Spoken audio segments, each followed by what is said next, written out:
كبيرة بكرة ليريان يقابتا بكرة قابتا فراك فوضاني ونحن يليل عنك farxiyo kabayare jirdilka loo geystay iyo dhibaatada loo geystay iyo waxyaabaha lagu dhuftay iyo sababta loo dilay iyo cidda ka dambeysay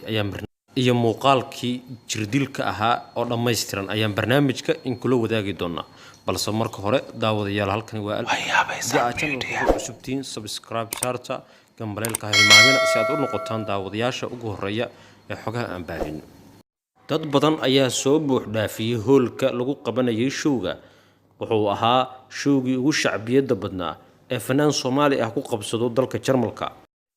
haddaba maxaa sababay dilka loo geystay Farxiyo Kabayare dhowr sababood ayaa jirta ee lagu marmarsiyooday Farxiyo Kabayare jirdilka iyo dhibaatada loo geystay oo dadkii u maleegay shirqoolkan ay ugu marmarsiyoodeen oo ay dadkii taageerayaasha u ahaa ee ka soo qayb galay showga loogu diray sababtana in dadkii oo dhan ay ku kacaan Farxiyo Kabayare isla markaasina in muddo ah la eryanayay oo la jirdilayay marka qofka ka dambeeyay in Farxiyo Kabayare dhibaatadan oo dhan loo geysto wuxuu ahaa Shiino Culey waa sida aan xogaha hoose ku helnay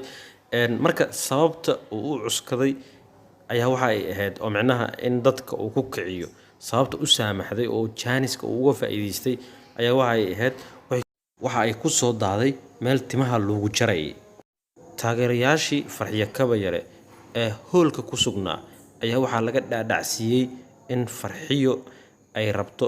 laba haysood saddex haysood inta meesha ka qaado inay ka tagto oo muddo daqiiqado kooban ay joogto oo aysanba dadka ka soo qayb galay showga tixgelineen ujeedkeedu ugu weyn uu ahaa inay lacagtaasi qaadato inkastoo ay aad u fiican tahay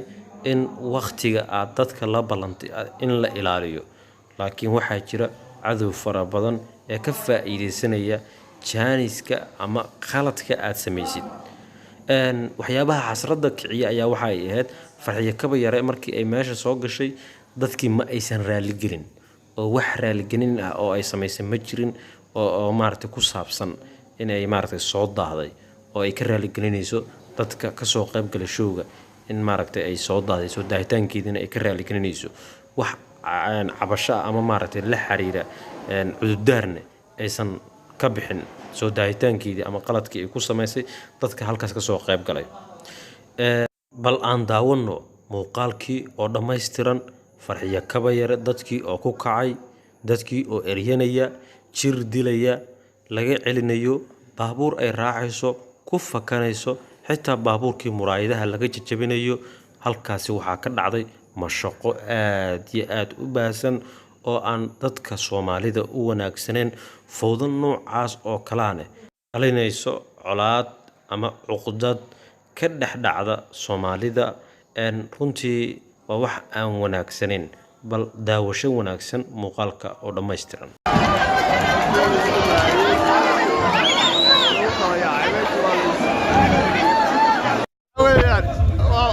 Farxiyo Kabayare asaa loo gelaya ma arkaysaa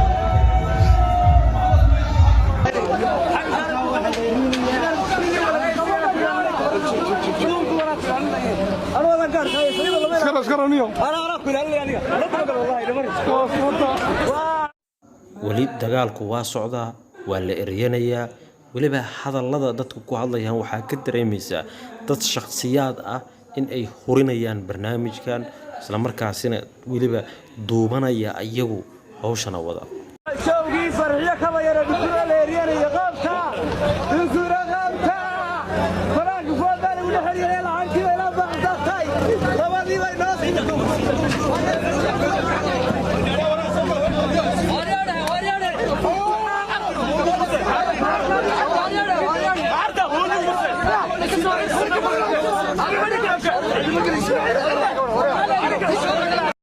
dhibkaas oo dhan waxa sameynaya waa dad shakhsiyaad ah dhammaan dadkii halka isku yimid oo nooc walba lahay waxa isku diray waa dad aad u kooban oo shakhsiyaad ah runtii wax aad looga xumaado Soomaalidana waxa laga rabaa inay iska qabtaan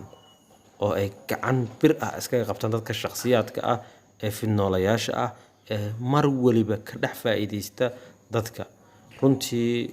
waxa waaye halkaas waxaa ka dhacday arrin aan wanaagsaneyn.